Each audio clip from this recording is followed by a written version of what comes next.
Here are the top 10 facts about the St. Louis Blues.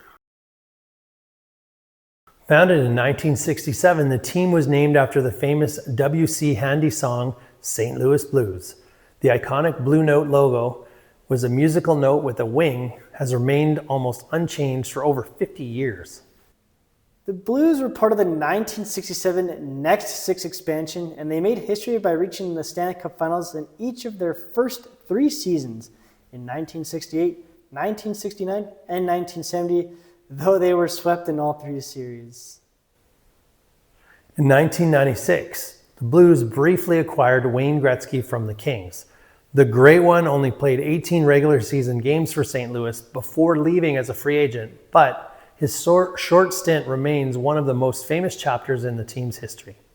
On January 3rd, 2019, the Blues were dead last in the entire NHL, but then 5 months later, they would defeat the Boston Bruins in Game 7 to win their first ever Stanley Cup, and this is considered the greatest mid-season turnaround in North American sports history. The 2019 championship was defined by the team's bond with Layla Anderson, a young fan battling a rare immune disease. She became a lucky charm for the players and was famously invited onto the ice to lift the cup in Boston.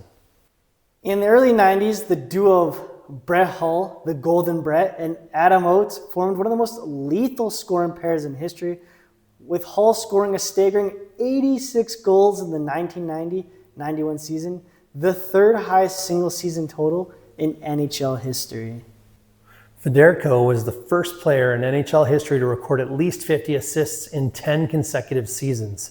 He remains the franchise's all-time leader in games played at 927 and points with 1,073.